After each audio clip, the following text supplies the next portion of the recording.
क्या बना हुआ अभी ट्रक।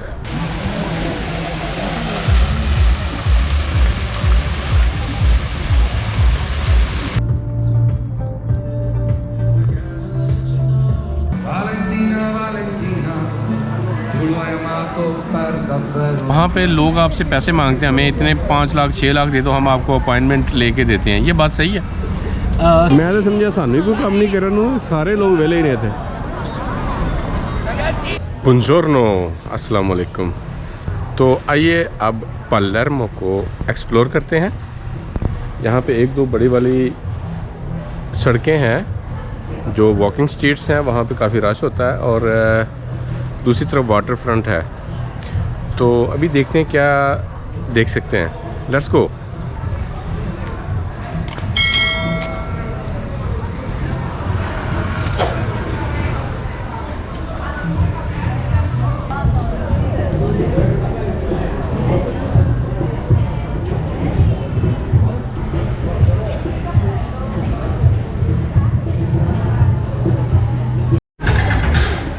ये भी कोई कैफ़े टाइप है।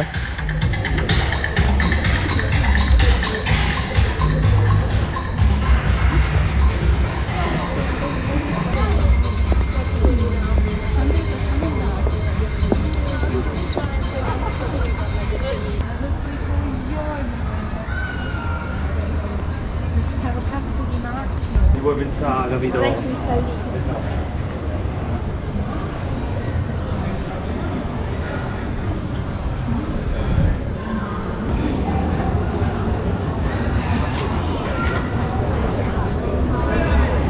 ये क्या जगह है?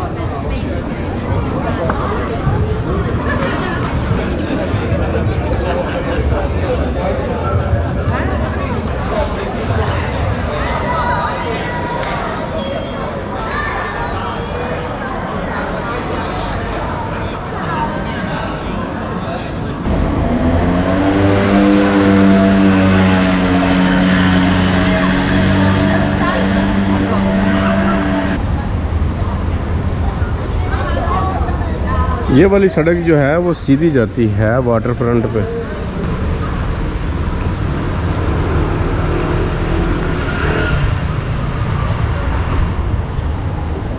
यहाँ पे हमारे बांग्लादेशी भाई बहुत ज़्यादा नज़र आ रहे हैं, उनकी शॉप्स हैं। तो ये वॉकिंग स्ट्रीट है जैसे मैंने कहा, लेकिन गाड़ियाँ भी चलती हैं इधर। देख रहे हैं कोई लेके आ रहे हैं लोग।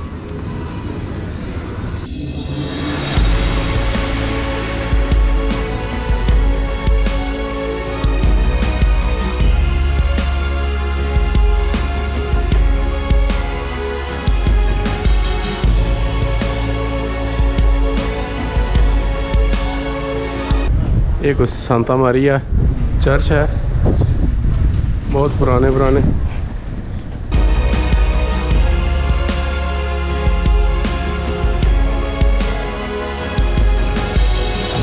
क्या बना हुआ अभी ट्रक। वाह,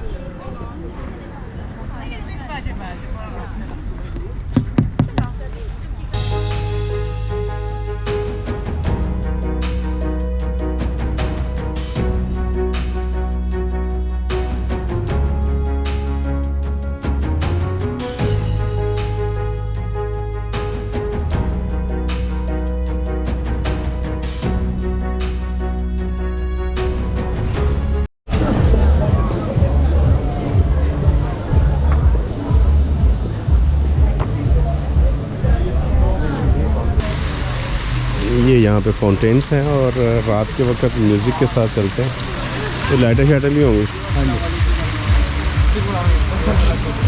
very good, nice nice. Has been constructed recently.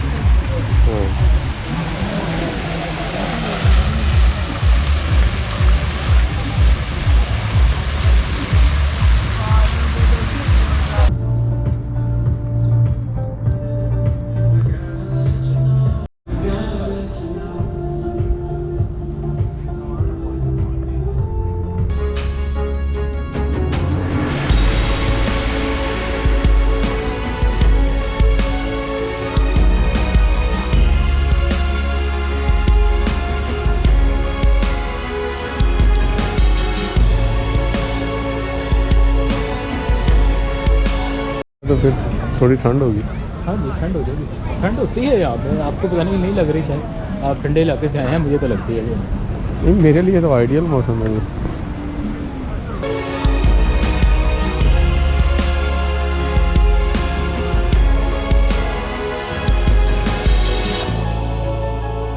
Tourist main अब गढ़ में आ गए हैं, जो है अपना मेन जो चौक है ना, शहर का जो आप कह रहे हैं, जो टूरिस्ट क्वात्रो कांति बोलते हैं इसको इटालियन में।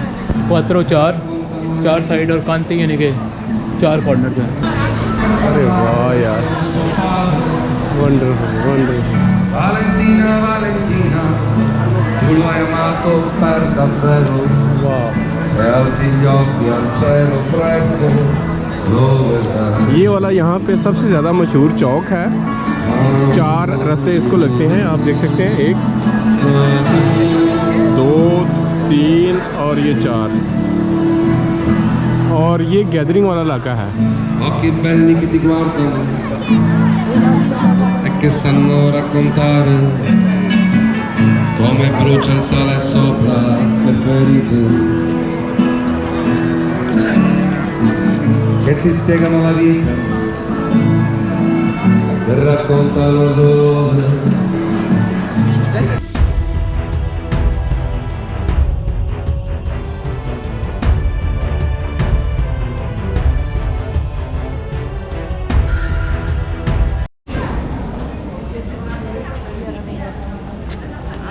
तो ये जो इलाका है ये ज़्यादातर एशियंस लोगों का है या फॉरेनर्स लोगों का आप कह सकते हैं।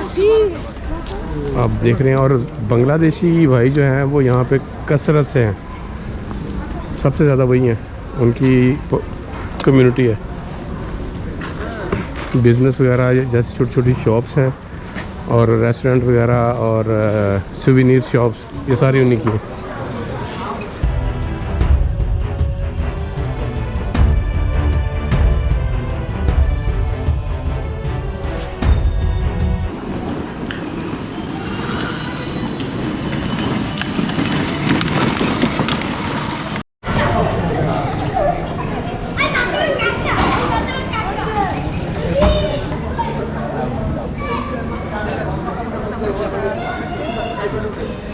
Due piatti di riso carne con pollo. Grazie.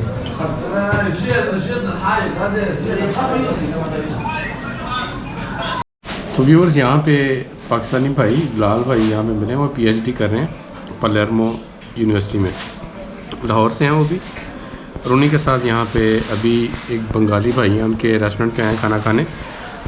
आप सरप्राइज्ड हो गए, जो बेल्जियम वाले व्यूअर्स हैं वो तो होंगे। ये जो प्लेट देखें भरी भी है, ये 3 यूरो की है।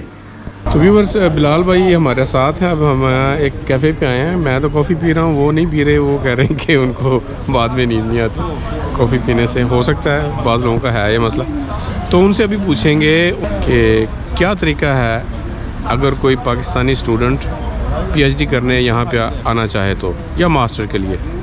तो अभी बिलाल भाई से पूछते हैं उस बारे में। जी बिलाल भाई। जी अस्सलाम वालेकुम, मेरा नाम बिलाल है और मेरा ताल्लुक़ लाहौर से है, और मैं यूनिवर्सिटी ऑफ पलेर्मो इटली से पीएचडी कर रहा हूँ एनर्जी में, इलेक्ट्रिकल इंजीनियरिंग में। तो मास्टर्स का तो मुझे प्रोसीजर नहीं पता, लेकिन पीएचडी का मैं आपको बताता हूँ प्रोसीजर। उसका प्रोसीजर ये है कि ऑनलाइन जो है वो अप्लाई करना पड़ता है पीएचडी में, और उसके बाद अगर आप शॉर्टलिस्ट होते हैं इंटरव्यू के लिए, तो फिर आपको अपना एक रिसर्च प्रपोज़ल जो है वो प्रेजेंट करना होता है। यूनिवर्सिटी की जो इंटरव्यू कमेटी होती है उसको, वो आपका इंटरव्यू लेते हैं और आपको जो है वो आपके रिसर्च प्रपोज़ल की एक प्रेजेंटेशन आपसे वो लेते हैं, और उसके बाद आपसे कुछ क्वेश्चनिंग होती है, और उसके बाद अगर आप को वो शॉर्टलिस्ट करते हैं मेरिट लिस्ट में, तो फिर आपको जो है वो एडमिशन ऑफ़र हो जाता है। और उसके बाद फिर आपको जो है वो जो लीगल प्रोसीजर है उससे आपको गुजर के वीज़ा के लिए अप्लाई करना पड़ता है, और वीज़ा के रिक्वायरमेंट्स आपको डॉक्यूमेंट्स वगैरह पूरे करने पड़ते हैं। वीज़ा हासिल करने के बाद आप जो है फिर इधर आकर अपना जो है वो पीएचडी प्रोग्राम आप अपना स्टार्ट कर सकते हैं। तो ये प्रोसीजर है। इसके लिए आपको अपने डॉक्यूमेंट्स जो हैं सारे वो ministry of foreign affairs Pakistan से टेस्ट करवाने पड़ते हैं वीज़ा हासिल करने के लिए। और जो रेलिवेंट जो अथॉरिटीज़ हैं, रेलिवेंट बोर्ड्स हैं, उनसे आपको अपने डॉक्यूमेंट्स टेस्ट करवाने पड़ते हैं और जो भी वीज़ा की चेकलिस्ट रिक्वायरमेंट्स हैं आपको फुलफ़िल करनी पड़ती हैं।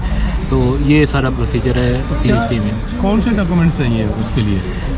एजुकेशनल डॉक्यूमेंट्स ही हैं सर सारे जितने भी हैं, लेकिन वो जो जिस तरह board of intermediate and secondary education है वहाँ से मैट्रिक और FSC का डॉक्यूमेंट, फिर यूनिवर्सिटी के जो डॉक्यूमेंट्स हैं, डिग्रीज़ हैं, ट्रांसक्रिप्ट्स हैं, वो मिनिस्ट्री ऑफ फॉरेन अफेयर्स से टेस्ट करवाने पड़ते हैं। और फिर जो है जो भी एक वीज़ा की एक चेकलिस्ट होती है तो वो आपको फुलफ़िल करनी पड़ती है। आप बता रहे थे कि वहाँ पे आपको इटालियन एम्बेसी में कुछ इश्यूज़ हुए, जैसे कि अपॉइंटमेंट का इशू, वो क्यों होता है और कैसे आपने सॉल्व किया? उसका सर आंसर मैं भी नहीं दे सकता कि क्या उसकी रीज़न थी कि क्यों उन्होंने लेट अपॉइंटमेंट दी, क्योंकि आमतौर पे वहाँ पे जो सुनने में आया कि वहाँ पे रश बहुत ज़्यादा होता है, नंबर ऑफ़ एप्लीकेंट्स बहुत ज़्यादा होते हैं। ना सिर्फ जो लोग स्टडी वीज़ा के लिए अप्लाई कर रहे होते हैं, मास्टर्स PhD के लिए, बल्कि फैमिली रीयूनियन वाले भी होते हैं। इसके अलावा कोई वर्क वीज़ा वाले या इमिग्रेशन वीज़ा वाले भी होते हैं। तो आम तौर पे जिस ईयर में मैंने यहाँ पे एडमिशन मुझे मिला था तो मुझे ज़रा काफ़ी टाइम लगा था अपॉइंटमेंट मिलने में। उसका बस यही तरीका है कि आप वेट करें और उनको आप हर 1 हफ़्ते बाद या 2 हफ़्ते बाद आप उनको एक रिमाइंडर ईमेल आप उनको सेंड करें एम्बेसी को कि वो आपको वीज़ा इशू करें एज़ सून एज़ पॉसिबल, ताकि आप इधर आकर अपना PhD प्रोग्राम स्टार्ट कर सकें। बहुत सारे कमेंट्स मैंने देखे हैं यूट्यूब पे, वेबसाइट्स पे भी, कि वहाँ पे लोग आपसे पैसे मांगते हैं, हमें इतने 5 लाख 6 लाख दे दो, हम आपको अपॉइंटमेंट लेके देते हैं। ये बात सही है? सर मेरे नॉलेज में तो ऐसी कोई बात नहीं आई और ना ही मेरे ख्याल में अप्रोच करना चाहिए इस तरह के लोगों को, और जो एक राइट वे है उसी को ही फॉलो करना चाहिए ताकि कल को कोई इशू ना बने। तो मैंने इसी को ही ऑप्ट किया था और अल्लाह का शुक्र है कि अल्हम्दुलिल्लाह एट द एंड मुझे वीज़ा मिल गया और मैं कामयाब हो गया उसमें, और आज मैं इधर इटली में PhD अपनी कर रहा हूँ। तो ये PhD का प्रोग्राम आपका कितनी देर का है, और आपको आप जैसे आप बता रहे हैं स्कॉलरशिप पे आए हैं, तो अगर आप बताना चाहें तो इस बारे में थोड़ा सा बता दें। जी, यहाँ पे जो है ये फुली फंडेड स्कॉलरशिप मिलता है। 3 इयर्स का प्रोग्राम है ऑल ओवर द इटली। बाकी कुछ कंट्रीज़ में 4 इयर्स का होता है, कुछ कंट्रीज़ में 5 इयर्स का है। इटली में 3 इयर्स का स्कॉलरशिप है। आमतौर पे ये इंडस्ट्री फंडेड होता है या इटालियन गवर्नमेंट फंडेड होता है, या कोई स्पेसिफिक प्रोजेक्ट्स होते हैं इटालियन गवर्नमेंट के जो कि मतलब फ़ंड करते हैं इस PhD को। तो इसमें एक स्टाइपेंड की अमाउंट मिलती है और उसके अंदर आपको अपनी अकोमोडेशन के expenses, food expenses, living expenses आपको सारे उसमें मैनेज करने होते हैं। तो मतलब कहने का ये है कि इनको यहाँ पे स्कॉलरशिप मिलता है और जिसकी वजह से इनका स्टडी का प्रोसेस जो है वो काफ़ी आसान हो जाता है। जी सर, आमतौर पे पूरी दुनिया में PhD फुली फंडेड ही होती है। इसमें ये स्कॉलरशिप बेस्ड ही होती है और उसमें यही होता है कि आपको एक वो अमाउंट देते हैं। और एक किस्म की बल्कि यूरोप में जो PhD है ये इसको एक रिसर्च पोजीशन या जॉब के तौर पे देखा जाता है कि वो आपको एक हायर करते हैं एक प्रोजेक्ट के ऊपर 3 साल के लिए इटली में, या जर्मनी में भी 4 साल के लिए। तो उसमें आपको एक वो टास्क देते हैं जो कि आपको कंप्लीट करना होता है और बेसिकली उनके भी गोल्स अचीव होते हैं और उसी सिलसिले में आपकी डिग्री भी कंप्लीट हो जाती है। और PhD के बाद का आपका क्या प्रोग्राम है और यहाँ पे पॉसिबिलिटीज़ आपकी जॉब के हवाले से क्या हैं? सर PhD के बाद जो है कोशिश तो यही होगी कि जॉब मिल जाए यहाँ पर ही, और ये इनके पास कोई प्रोजेक्ट्स वगैरह होंगे तो उसमें कोशिश यही करूँगा कि कोई इन्वॉल्व करें ये लोग, नहीं तो फिर किसी और जगह पर जो है वो जहाँ पे कोई अपॉर्चुनिटी मिलेगी तो कोशिश यही होगी कि उधर जो है कोई ट्राई करूँ जो है। शुक्रिया। Thank you very much Bilal भाई। इन्होंने आज मुझे बहुत कंपनी दी। मैं वैसे ही सिटी में घूम रहा था तो मुझे रास्ते में एक दुकान के सामने मिले और उसके बाद अभी तक हम इन्हीं के साथ है। अभी खाना खाया, फिर कॉफ़ी पी अभी, और कल को उन्होंने अभी यूनिवर्सिटी भी जाना है। मैं तो अभी 2 दिन इधर और हूँ, तो इन्होंने अभी कल अपनी यूनिवर्सिटी ज्वाइन करनी है। Thank you very much. You are welcome Imtiaz भाई, बहुत मेहरबानी आपकी, शुक्रिया। It was a pleasure to meet you. Thank you. Same here. लगता है भैया ये इलाका अंदर जाकर। क्या नाम है इसका बाजार में? बलारो। बालारो। इसी की बात करते हैं कि वो जहाँ पे चोरी की चीज़ें। हाँ, चोरी की चीज़ें इधर मिलती हैं यहाँ पे, ये आगे जाके। लेकिन वो लगता है इतवार को बाजार लगता है वो चोरी वाला जो है। वो आज ही था इतवार। हाँ, सुबह सुबह लगता है जो है। लेकिन वैसे आप इधर जाएंगे तो इधर माहौल होता है बड़ा, सुबह की सुबह ये इधर मछली मंडी बनी होती है यहाँ पर जो है, ग्रॉसरी की दुकानें हैं, और अंदर जाइएगा सुबह सुबह मज़े का माहौल होता है। क्वाद्रो कांति चौक आ गया जी रात के वक्त, और यहाँ पे अब स्पेक्टेकल चल रहा है।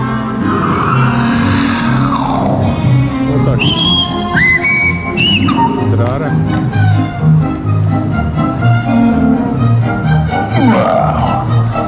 Siete pregati di avvicinarvi alla linea con penna disegnato, così riesco ad andare avanti, grazie, e non passa davanti nessun maleducato. ये इनका मेन बाज़ार है और कितना रश है इधर। खाना पीना भी चल रहा है, शॉपिंग भी चल रही है, कपड़े भी बेच रहे हैं, और टूरिस्ट भी बहुत सारा है। और ये आप गली देखें पूरी भरी पड़ी है। वो बुनजोर्नो गुड मॉर्निंग को बोलते हैं, ये बोनासेरा है इस वक्त, गुड इवनिंग।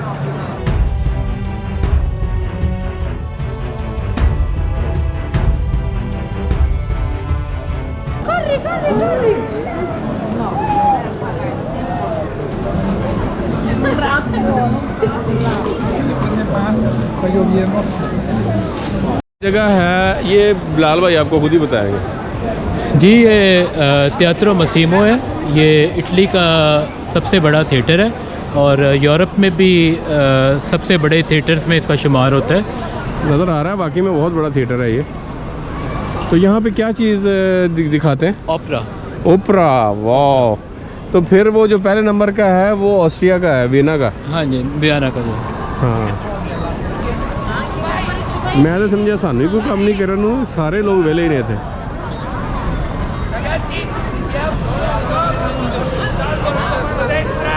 और ये एक ओपन एयर थिएटर लगा हुआ है इधर। tutto al mio 3 deve essere minchia di mano sotto. Fatti i cazzi tuoi, piena il gomito. E voi ha ha ha. E io hu hu hu. तो ये एक और थिएटर है, थिएट्रो पोलिटियामा इसको बोलते हैं। ये सामने है ये वाला, और ये नज़र भी आ रहा है थिएटर की तरह का। उसकी बालकोन्स वगैरह बनी हुई है, बहुत खूबसूरत किस्म का पुराने तर्ज का आर्किटेक्चर है। ये एक और कुरसाल मुझे यहाँ पे नज़र आया। एक कुरसाल आपको उस टंडे वाला मैंने बताया था, बेल्जियम में है। दूसरा कुरसाल आपको मैंने स्विट्ज़रलैंड में दिखाया था, और ये तीसरा कुरसाल यहाँ पे पलेर्मो में।